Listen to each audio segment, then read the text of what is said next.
যাত্রা শুরু করেছেন চন্দ্রিমা ভট্টাচার্য। এই বাজেট রাজ্য বাজেটে চ্যালেঞ্জ থাকার কথা, যেটা আমার সঙ্গে অর্থনীতিবিদ যিনি বলছিলেন, ডক্টর গাঙ্গুলি বলছিলেন, ডক্টর গঙ্গোপাধ্যায়, যে আয়ের উৎস কি, রাজ্য সরকারের আয়ের উৎস কি হবে, সেই দিশা, সেই দিকে লক্ষ্য রাখা প্রয়োজন। রাজ্যকেই পথ খুঁজতে হবে আয়ের। এখন পর্যন্ত যে যে প্রকল্পগুলো রয়েছে সেগুলো সাধারণ মানুষের উপকারের জন্য, এই সমস্ত প্রকল্প, সেই জনহিতকর প্রকল্পগুলো বন্ধ করা উচিত নয়, তাও বলছিলেন অর্থনীতিবিদ। হ্যাঁ, ডক্টর গঙ্গোপাধ্যায় যেটা বলছিলেন, আয়ের উৎস কি হতে পারে, আপনার কি মনে হয়? দীর্ঘদিন আপনি বিভিন্ন দেশে ঘুরেছেন, একটা স্টেটের পক্ষে তার আয় বাড়ানো কতটা সম্ভব? আয় বাড়ানো সংখ্যা হচ্ছে, যেমন ধরুন পশ্চিমবঙ্গে ট্যুরিজম, অন্য স্টেট গভর্নমেন্টকে ট্যুরিজমকে হাই প্রায়োরিটি দিচ্ছে। ট্যুরিজম দিলে দুটো দিক থেকে আয়ের সম্ভাবনা আছে, একটা যেমন হচ্ছে দেশীয়, একটা হচ্ছে বিদেশি। বিদেশিরা প্রচুরভাবে এখানে ভ্রমণ করলে আয়ের উৎসটা বাড়তে পারে। দ্বিতীয় প্রশ্ন হচ্ছে, যেটাকে বলা হয় মিডিয়াম ইন্ডাস্ট্রি, কিছু কিছু করা দরকার, যেটার ওপর নির্ভর করে যেমন একদিকে এমপ্লয়মেন্ট বাড়বে, ডাইরেক্ট ইনডাইরেক্ট। প্লিজ এবার একদম পরিষ্কার অডিও দিয়ে আমরা। পরবর্তী বাজেটে সাধারণ মানুষের সবথেকে গুরুত্বপূর্ণ যে দুটি সমস্যা, অর্থাৎ মূল্য বৃদ্ধি এবং কর্মসংস্থান, এই দুটির সমাধানে কেন্দ্রীয় সরকারের চিন্তার দেউলিয়াপনাই ফুটে উঠেছে। বিশেষ করে খাদ্যের ক্রমাগত মূল্য বৃদ্ধির সংকট, যা দরিদ্র থেকে দরিদ্রতম জনসাধারণকে সবচেয়ে আঘাত করে, তার সমাধানে কোনো দিশা নেই। স্পষ্টভাবে জনবিরোধী এই কেন্দ্রীয় বাজেটে গত বছরের সংশোধিত বরাদ্দের তুলনায় আগামী বছরের বাজেটে খাদ্যে ভর্তুকি 3.3% কমেছে, সারের উপর ভর্তুকি 13% কমেছে এবং খাদ্যশস্য পরিবহনের জন্য বাজেট বরাদ্দ 17% কমেছে, যা কেন্দ্রীয় সরকারের গরিব বিরোধী নীতিকে প্রমাণ করে। এই সকল পদক্ষেপ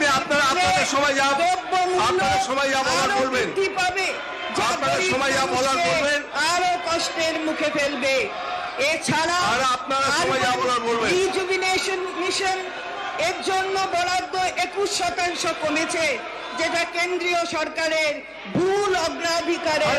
আপনাদের সময় যা বলার বলবেন, আপনি ওনাকে তো বলতে দেবেন। মুখ্যমন্ত্রীর ওনাকে বাজেট বক্তৃতা হচ্ছে, প্লিজ টেক ইউর সিট। আমি সব বুঝি শুভেন্দু বাবু, আপনি প্লিজ টেক ইউর সিট। আপনি একজন রেসপন্সিবল বিরোধী দলের নেতা, আপনি বসুন। এই ধরনের আচরণ লোকসভাতে হয়নি, কোন রাজ্যসভা বিধানসভাতে হয়নি। প্লিজ বসুন। আপনি পড়ুন, আপনি আপনার বাজেট বক্তৃতা চালু করুন। মাননীয় মুখ্যমন্ত্রী, প্লিজ বসুন। আপনাকে আমি বলছি, মাননীয় মুখ্যমন্ত্রীর অনুপ্রেরণায় আমাদের রাজ্য 2016 সালে স্বাস্থ্য সাথী প্রকল্প শুরু করেছিল, যা কালক্রমে সর্বজনীন হয়ে উঠেছে। এটি উল্লেখযোগ্য যে 2017 সালেই আমরা আশা ও আইসিডিএস কর্মীদের স্বাস্থ্য সাথী প্রকল্পের আওতায় এনেছি। কেন্দ্রীয় সরকার এত বছর পরে তাদের বাজেটে আশা ও আইসিডিএস কর্মীদের আয়ুষ্মান ভারতের আওতায় আনার প্রস্তাব করেছে, যা অনেক আগেই আনা উচিত ছিল। এই জন্যই আমরা একথা বলি যে আমাদের মাননীয় মুখ্যমন্ত্রী আজ যা ভাবেন, অবশিষ্ট ভারত কাল তা ভাবে। মাননীয় অধ্যক্ষ মহোদয়, বোধগম্য কারণেই কোভিড পরবর্তীকালে প্রাথমিকভাবে রাজস্ব আদায়ে কিছু মন্দা ছিল, কিন্তু রাজ্য সরকারের সর্বাত্মক প্রচেষ্টায় গত কয়েক বছর ধরে রাজস্ব ধারাবাহিকভাবে বেড়ে চলেছে। রাজ্যের রাজস্ব গত অর্থবর্ষের তুলনায় এখনো পর্যন্ত 10% হারে বৃদ্ধি পেয়েছে। আমি জানাতে চাই যে 2023-24 বাজেটে আমরা প্রবেশ কর, ভ্যালু অ্যাডেড ট্যাক্স ইত্যাদি বিভিন্ন কর সম্পর্কিত পুরনো বিতর্কিত কেসগুলি নিষ্পত্তির জন্য কমার্শিয়াল ট্যাক্সে বিরোধ নিষ্পত্তি scheme, settlement of dispute scheme চালু করেছিলাম। মাননীয় সদস্যগণ জেনে খুশি হবেন যে এই আকর্ষণীয় বিরোধী নিষ্পত্তি স্কিম বিপুল সাফল্য লাভ করেছে। আমরা 20,738টি কেসের নিষ্পত্তির মাধ্যমে 900 কোটি টাকারও বেশি অতিরিক্ত রাজস্ব সংগ্রহ করতে পেরেছি। রাজ্য সরকার নিজস্ব রাজস্ব বৃদ্ধির জন্য সব রকম চেষ্টা করলেও জিএসটি এখনো কেন্দ্রীয় স্তরে সমস্যা সংকুল রয়ে গেছে। চালু করার ছাড়ে 6 বছর পরেও কেন্দ্রীয় সরকারের ব্যবস্থাপনার ত্রুটিতে জালিয়াতি দৃষ্টান্ত ক্রমেই বেড়ে চলেছে। 2023-এর 31শে জুলাই তারিখে লোকসভায় একটি প্রশ্নের লিখিত উত্তরে কেন্দ্রীয় অর্থমন্ত্রী নিজেই জানিয়েছিলেন যে 2020-21 থেকে 2023-এর মে পর্যন্ত 43,516টি কেসে মোট 2,68,537 কোটি টাকার ফাঁকি হয়েছে। এর দরুন রাজ্যগুলি তাদের বৈধ রাজস্ব থেকে বঞ্চিত হচ্ছে। মাননীয় অধ্যক্ষ মহোদয়, মাননীয় সদস্যগণ বিলক্ষণ জানেন যে নানা প্রকল্প রূপায়ণে আমরা জাতীয় ও আন্তর্জাতিক পর্যায়ে নানা পুরস্কার ও প্রশংসা পেয়েছি, কিন্তু অত্যন্ত ক্ষোভের সঙ্গে আমার জানাতে বাধ্য হচ্ছি যে এরপরও কেন্দ্রীয় সরকার রাজ্যের জনগণকে প্রাপ্য অর্থ থেকে বঞ্চিত করে যুক্তরাষ্ট্রীয় কাঠামোয় আমাদের ন্যায্য অধিকারকে বারবার প্রত্যাখ্যান করে চলেছে। বিভিন্ন গুরুত্বপূর্ণ গ্রামোন্নয়ন প্রকল্প যেমন মানরেগা, প্রধানমন্ত্রী আপনি বলে যান, আপনি পড়ে যান, আপনি মাননীয় অধ্যক্ষ মহোদয়, আমি আবার করছি, মাননীয় সদস্যগণ বিলক্ষণ জানেন যে নানা প্রকল্প রূপায়ণে আমরা জাতীয় ও আন্তর্জাতিক পর্যায়ে নানা পুরস্কার ও প্রশংসা পেয়েছি, কিন্তু অত্যন্ত ক্ষোভের সঙ্গে আমি জানাতে বাধ্য হচ্ছি যে এরপরও কেন্দ্রীয় সরকার রাজ্যের জনগণকে প্রাপ্য অর্থ থেকে বঞ্চিত করে যুক্তরাষ্ট্রীয় কাঠামোয় আমাদের ন্যায্য অধিকারকে বারবার প্রত্যাখ্যান করে চলেছে।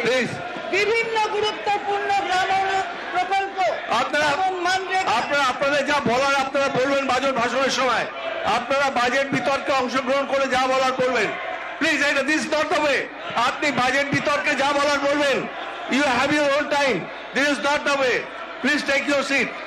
না না, এটা বাজেটের যখন বিতর্কে অংশগ্রহণ করবেন তখন যা বলার বলবেন। Please don't compel me to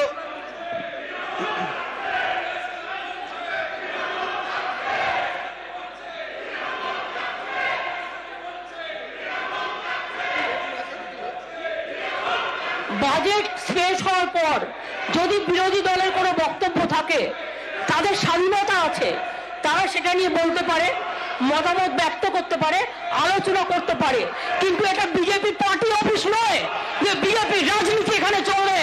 মানুষের জানবার অধিকার আছে, আমরা কি কাজ করছি, মানুষের জানবার অধিকার আছে, অর্থনৈতিক পরিস্থিতি কি আছে, আমরা ধিক্কার জানাই এই রাজনীতি, নোংরা রাজনীতি, ধিক্কার জানাই, ধিক্কার জানাই, ধিক্কার জানাই। এরা রাজ্য বিরোধী, এরা অ্যান্টি বেঙ্গলি, এরা অ্যান্টি বাংলা, এরা অ্যান্টি বাংলা, এরা অ্যান্টি বাংলা, এরা বাংলার ভালো চায় না, এরা বাংলার ভালো চায় না, এরা বাংলার ভালো চায় না। লজ্জা করে না? একটা বাজেট পড়তে দিতে চান না? কি কথা বলবেন? বক্তৃতা বলবেন?